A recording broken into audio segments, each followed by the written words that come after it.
I mean, I've said performer interview, and actually that's the wrong word, because, right, an interview is not a performance, and particularly now we're very much geared towards being your authentic self in an interview. Hello and welcome back to Future You, the podcast brought to you by graduate careers experts Prospects.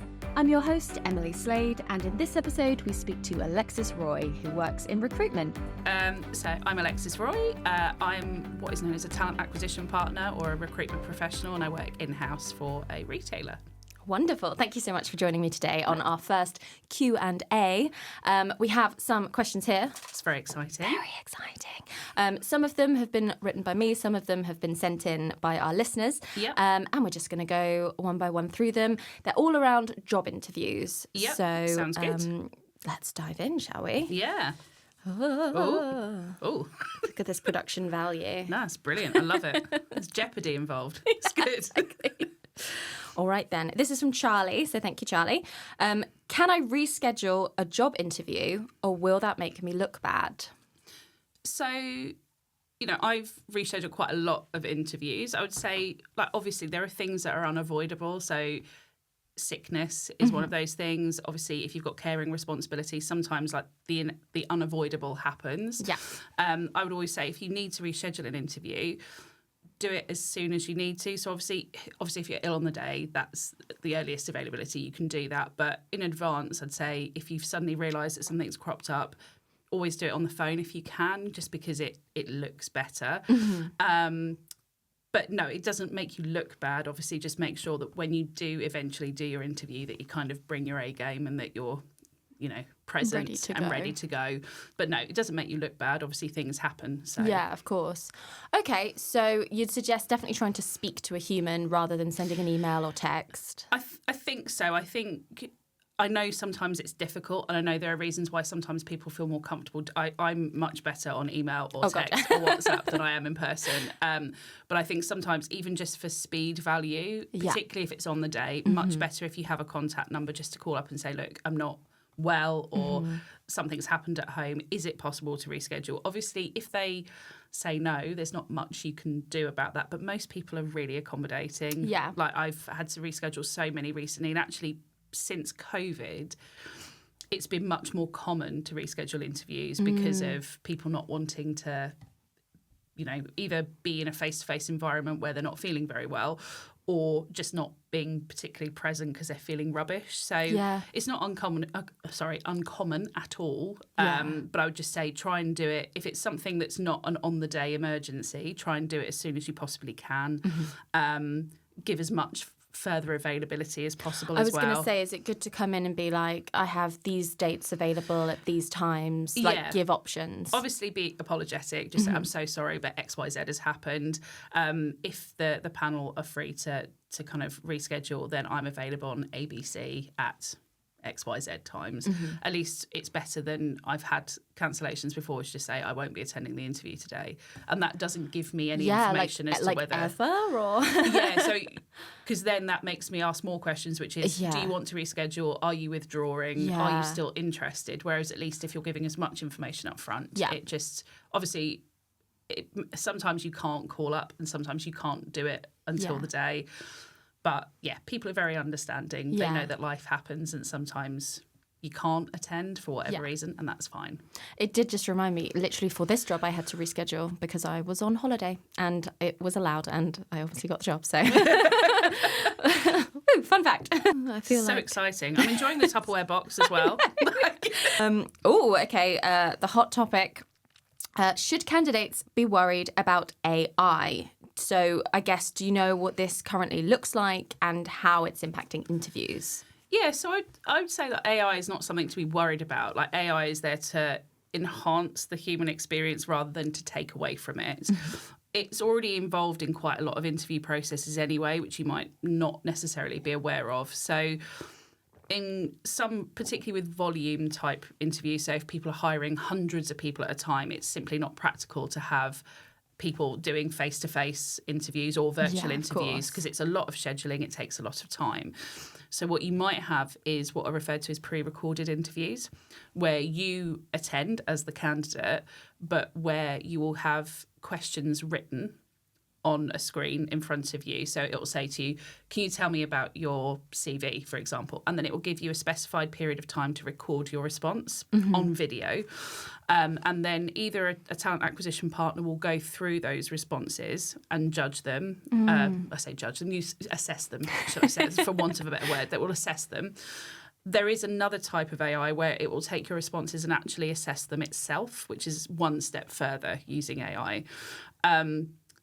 There are pros and cons to that, but actually the speed at which that kind of platform can help an interview process is really good, because it means that people are being seen a lot quicker, and actually a process from a commercial perspective, particularly if you're a commercial organisation, you can fill roles a lot quicker rather than having the to and fro of trying to arrange actual interviews.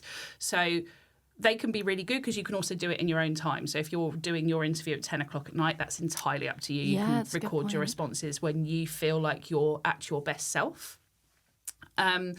We also, like in the talent community, can use AI note takers. So they're becoming more prominent as well.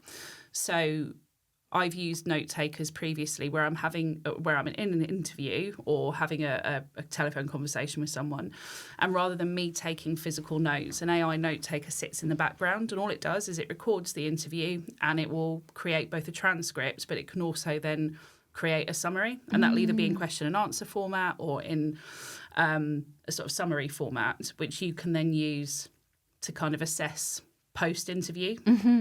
And those are really useful, because it means that when I'm having a conversation with you, I'm having a conversation with you and I'm engaged in that conversation. Whereas what you often find in kind of traditional interviews is that you're listening to what someone's saying, you're processing the information, and then you're writing it down. And it creates quite a stilted environment, and stressful. Quite stressful, and the engagement level's not quite there, because you're not really you're not actively listening. You're hearing, but you're not actively listening. So those are brilliant, because it means that actually I can just focus on the person in front of me. So and it also removes bias, because in the summaries where I might write something how I hear it, an AI note taker doesn't have bias. It literally just gives you a summary, which is really, really useful. So no, I wouldn't say you should be worried about it. Actually, it enhances the whole experience. And actually for certain roles in certain industries, it's actually incredibly helpful, because it means that you as a candidate are put through the process a lot quicker and at a time and in a way that's probably more beneficial for you than it is me calling up and saying, are you free on Tuesday, Wednesday, Thursday? What times can you do? Me going, it doesn't make any kind of sense from a time perspective. This is from Flo. She says, I always get stuck when they ask if I have any questions at the end. What kind of questions should I have prepared? And is it okay if I don't have any? I would always say you should have something. So I would always have questions prepared based on the role itself. So make sure you've got something to ask about the role.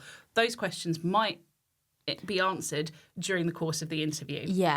So then I'd have questions prepared on the company itself. So obviously, before you go to an interview, you'd obviously look at the company website, about us. Maybe they've got reports, maybe they've got yearly results, whatever it might be, and have some questions on that.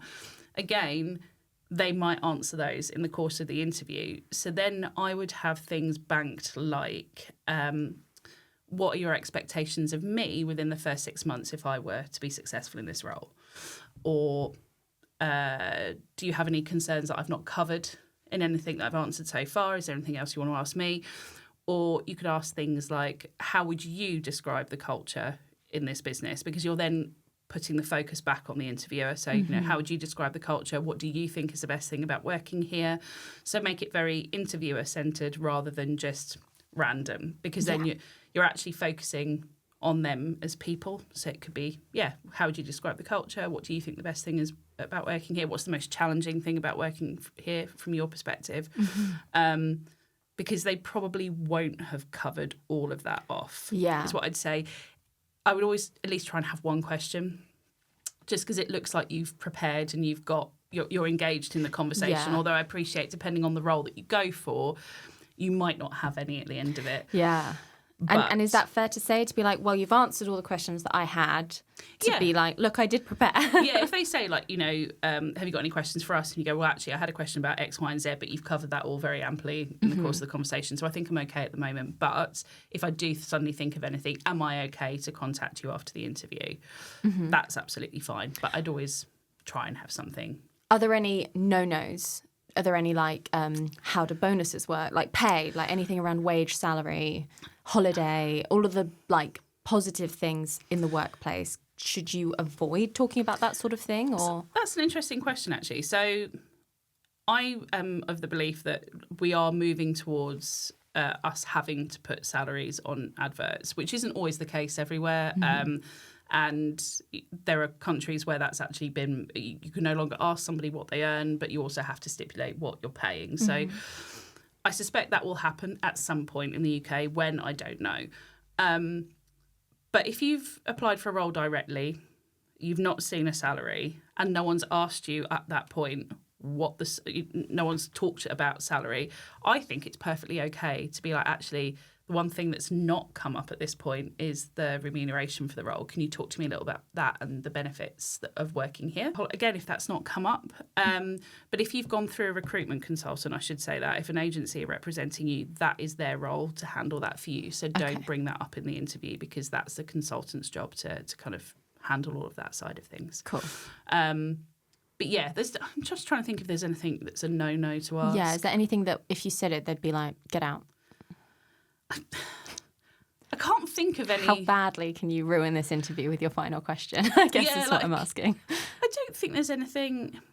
I mean, a good question to ask would be like, you know, what does the rest of the process look like? When am I likely to hear? What are your timeframes for this role? All of that sort of thing.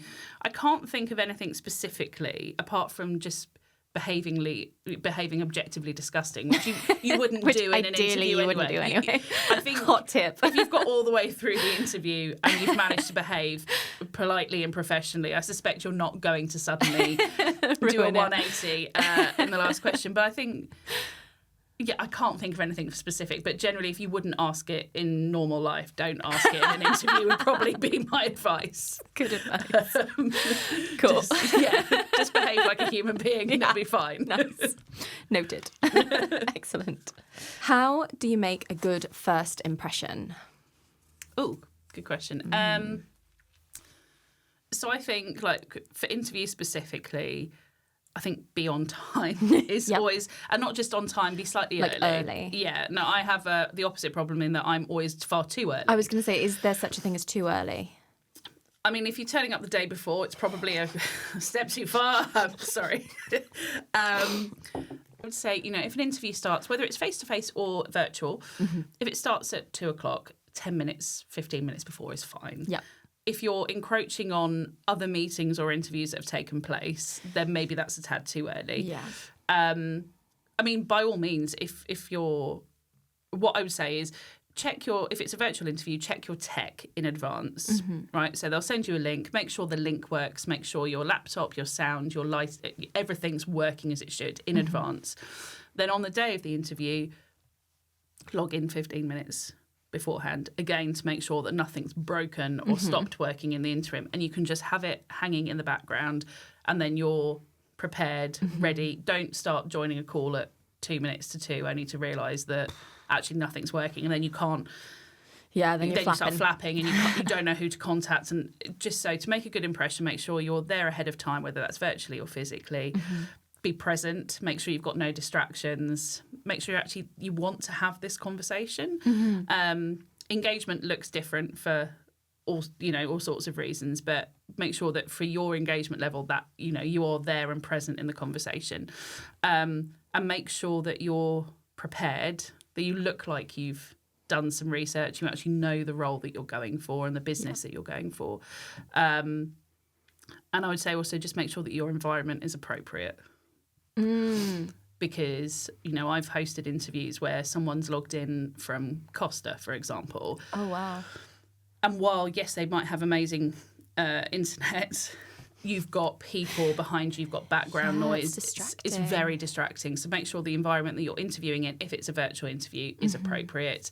And if it's a physical interview, just make sure you're there on time. You're polite. Make sure you're polite to everyone, because people ask. Yeah, like the receptionist, the first person you meet, be nice to them, because they might ask.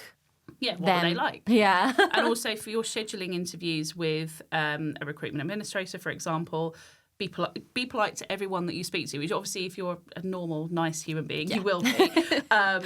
But you should be kind of remembering that all the way through that process, all of those touch points are people that talk together and who work together. And so your impression that you create through all of those touch points will create a rounded picture of you as a person. So it's just something to bear in mind. Anything just to veer slightly off of this on like uniform and dress?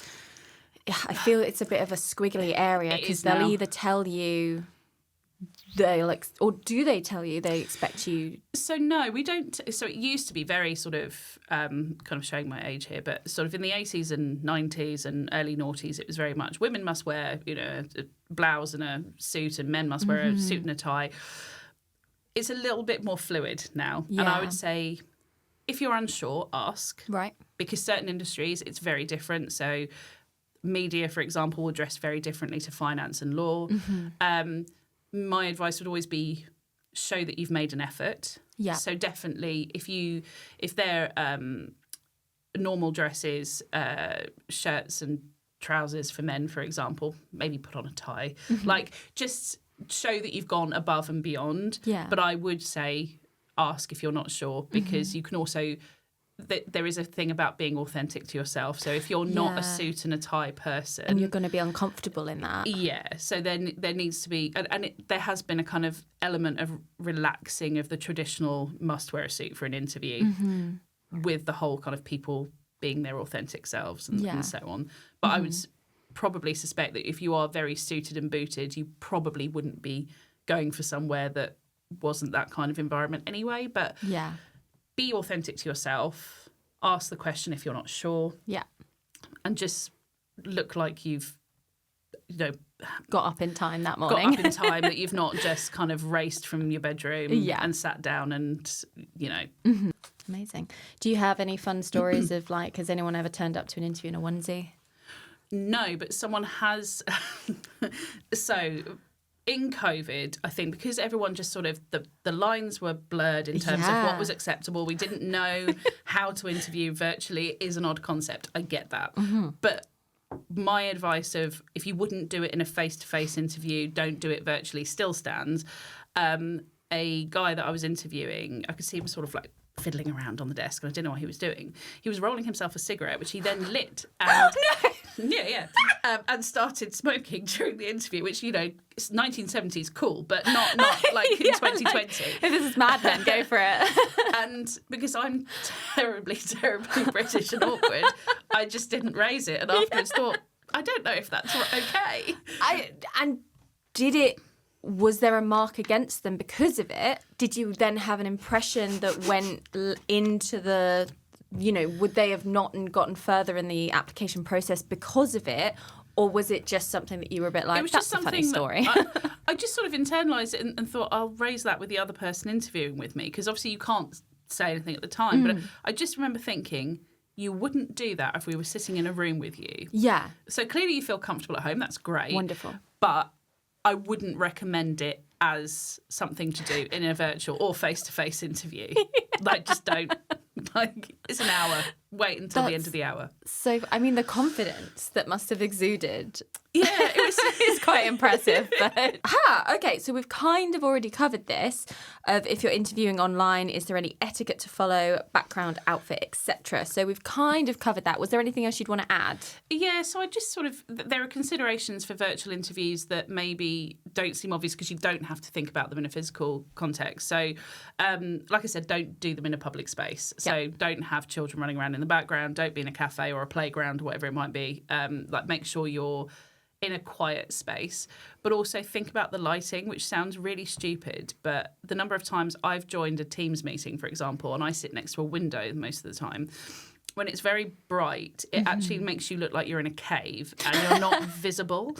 And obviously the interviewer wants to see you. Yeah. So make sure you have a kind of play around in terms of like, where's your Wi-Fi the strongest? So don't choose a room where the Wi-Fi is particularly weak, but make sure that where you do choose to sit is uninterrupted. There's decent sound, there's decent light.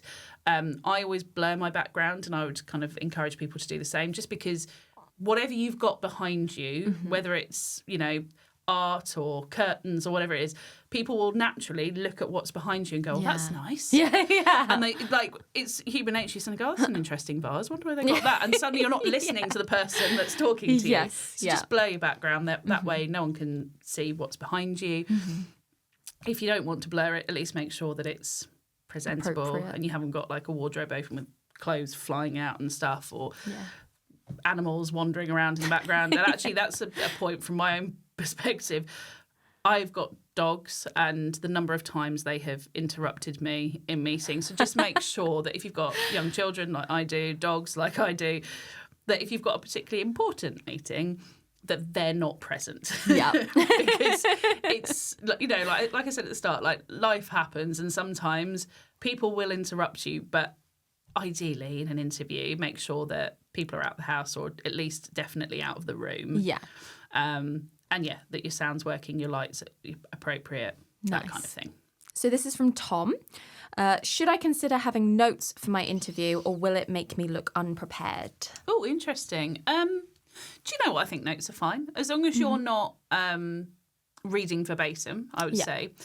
So if someone says, tell me about yourself, and you then literally read like a sort of page of prose, it probably doesn't create a platform for that level of engagement with the other person, is what I'd say. But if you need notes, particularly if you're been asked to do a presentation or a task, then notes, absolutely. But also if you just want to be like, oh, actually, I noted on your website that X, Y, and Z, or I noticed in the news that ABC. Just so you've got them as a prompt, that's absolutely fine. But as I say, don't read directly from it. Because then they don't want you to read. They want you to have a conversation, have a dialogue. So absolutely fine for you to take notes. Maybe would you recommend sticking to like 1A4? Because I often find that I follow the like STAR method, which is situation, task, action, result. Nailed it. And that if they're like, tell us a time where you showed great customer service, and you want to do that with, well, here's the situation, here's the task at hand that I did, here's the action that I did to do it, and here's the result of that. And that's a fully rounded question. And of course, the second somebody asks the best customer service you've ever delivered is, you've forgotten any time that you ever worked in retail. So again, is it just a case of having like, remember when you did this, like bag in loft? You could have, whatever it is, X situation as a prompt to yourself. I would just make sure that write it all out. Don't write it all out. And if it's going to make you kind of stare at the table, constantly referring to it, then I would maybe try and have something that's a bit sort of easier to remember, possibly, or to recall. Also, with interviews now, sometimes they're competency-based, so where you do the STAR format. Sometimes they're strengths-based, so you would format your answers slightly differently. And sometimes they are, how do you deal with conflict? Which is a lot more about your potential and hypothetical. Because particularly for people who have not had a role before, maybe it's their first role or second role, you won't have a great deal of experience to do a competency-based question on. So we would look more, or say we, like talent acquisition partners, might look more for your potential at dealing with a situation or your approach to a situation, rather than any kind of tangible example that you might have. But you will be told before an interview whether it's a competency-based, strengths-based, or whatever. But absolutely use notes to kind of prompt yourself if you need to, but I would just make sure that they're kind of limited and they don't make you look down a lot. This is from Abigail. How do I ask about money? Cool. So we kind of touched on this earlier. I would say if you've applied for a role and there's been no salary advertised, and at no point anyone's discussed it with you, and you're a direct application to that role, you've not been represented by a consultant, then I would just say, look, really great to hear about the role, really enjoyed the conversation so far. I just wondered if you could talk to me more about the remuneration and benefits for the role, because obviously it wasn't on the advert, and I don't think we've discussed that so far. That's absolutely fine. You can ask about remuneration. They'll either say to you, yes, the range for the role is this, or they might tell you that it's a specific salary. It just depends on the role, but it's absolutely okay for you to say if it's not been spoken about at the time.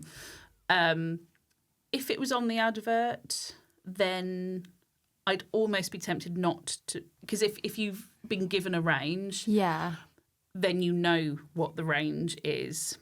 And is that then something that when they offer you the job, they'll offer you something within that range? And then is that your opportunity to potentially negotiate that if you're like, well, actually, I believe that I should be at the other end of the range? Could it come up in the interview where they're like, where in the range do you think you'd be? They might not ask you where in the range you'd be, but they might ask you what your expectations are.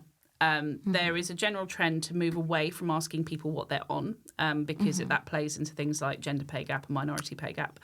But they might say, what are your expectations? My advice would be that whatever you've said in your application or whatever you say in your interview is the figure you stick to, purely because the question might come up if you say, if the range is 25 to 30, for example, thousand, and you've said on your application, I'm looking for 27.5. If they then say, so you're looking for 27.5, and you go, no, I'm looking for 29, the question then comes up, how have you increased that? It's a genuine question. What's changed? Genuinely, what's changed for that figure to have shifted? And it could have changed in that, well, I've moved house, I'm now further away from the office, so my commute would be longer, so I would need to cover blah, blah. So just be prepared to be able to justify why that expectation has changed.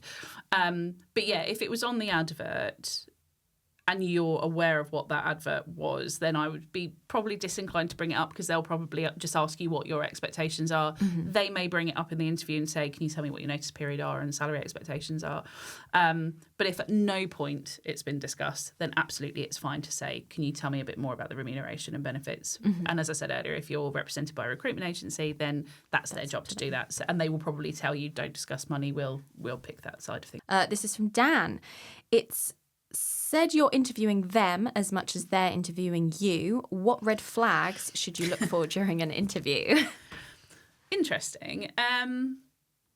So, I mean, obviously, like I said earlier, an interview is as much like just humans having a chat, right? So if anyone asks you a question that you would feel uncomfortable about in normal kind of not interview life, then that's probably a red flag. So if they ask you anything to do with a protected characteristic, for example, that's a red flag. If anyone asks you, are you intending on having children, what's that kind of thing, that's not okay, and that's a question that shouldn't be asked. Although I would hope that at this point in time, most people have stopped asking those kind of questions.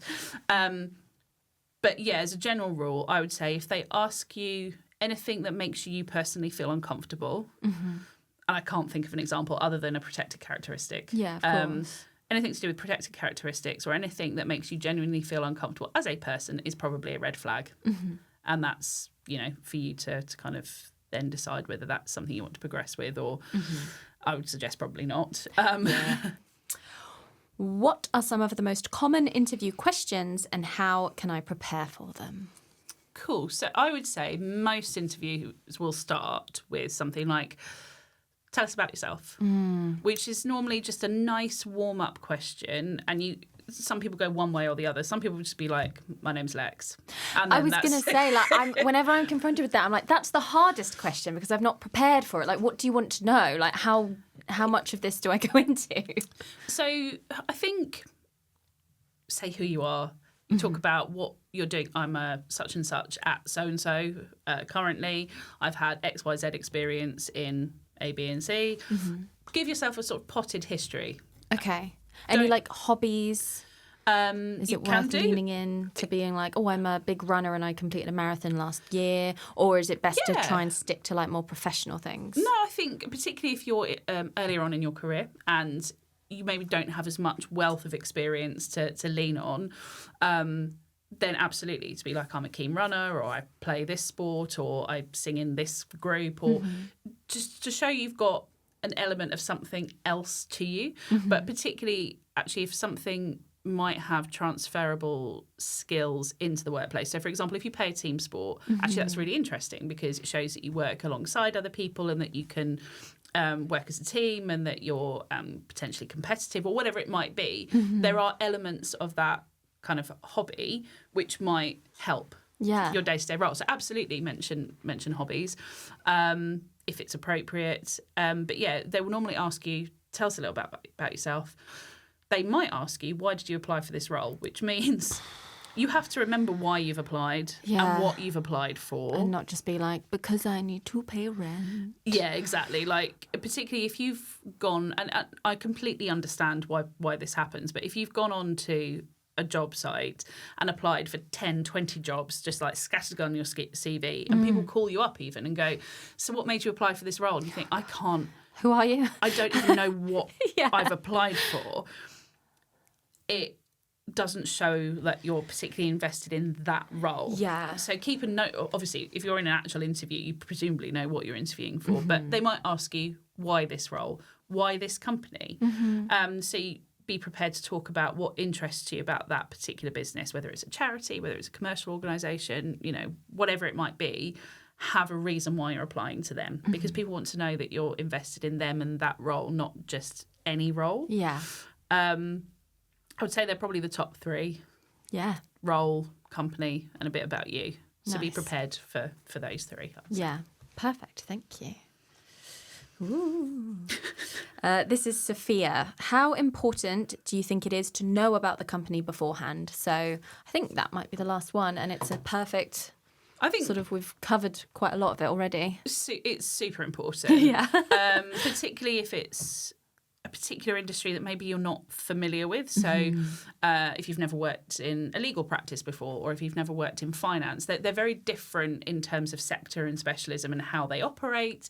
So it's really important that you do some background on who they are, the size they are, what kind of areas they operate within.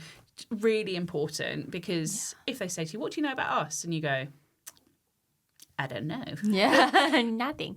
It doesn't show that level of preparation. Yeah. But also, again, they want you to join them. So they want to know why you want to join them. And if you haven't really got any reasons behind that, they might question why that is.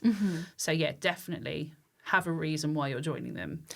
Perfect. Well, thank you so much. This has been very useful. I think sometimes interviews are seen as a little bit of a kind of mysterious or stressful. And I see why they're seen as stressful because you're like, oh, my God, I have to perform. Yeah, I think it's that. It's like I have to step up and prove myself. I mean, I've said perform at interview, and actually that's the wrong word because, an interview is not a performance. And particularly now, we're very much geared towards being your authentic self in an interview. And I spent a lot of my late teens and early 20s giving answers in interviews, which I knew were the correct answers, but they weren't answers that were aligned to me. So if someone had asked me, do you really like working as part of a team? I'd be like, yeah, I really like working as part of a team. And then I'd get 6 months into a role and be like, I hate this because actually I prefer working on my own. I'm much better as a sole contributor. Of course, I can work as part of a team, but I don't like a lot of team. It's just the way my brain is wired. So what I would say is that don't try and second guess what the interviewer wants you to say. Be true to yourself and what you feel your answer is. If you then don't get the role, it's not the right role for you. Yeah. And that is genuinely true. And it comes with kind of, I sound really old saying this, but with years of experience, is that by giving the answer you think they want to hear, if you then get the job, you may not be happy in that role. And ultimately, that's not the right thing for you. So if I went for an interview now for a role where I had to be suited and booted and I couldn't have my tattoos on show and I couldn't wear my nose ring, that's not the right environment for me. And you shouldn't try and pigeonhole yourself into something that you think should be the right role. Ultimately, you may not get every role that you interview for, and that is fine. But if you're going to be authentic in your interview and give the answers that are right to you, you will end up in a role and an environment and a culture that ultimately supports you and is the right one for you. So that's what I would say. That's brilliant advice. So I guess the key to crushing an interview is definitely knowing who you are. Having a good understanding of who you are. And that seems simple, but actually I also think it's a quite a big ask because I think, you can go years and be discovering yourself. So really think 100%. about when you're doing that application process, and obviously it can get really stressful and you can start mass applying to everything out of the fear of like, oh God, I need a job and stuff. But just do try and take that time and remember like who you are and what you want and try and seek those out. Yeah, absolutely. 100%. Nice. Perfect. Thank you. Cool. Yay.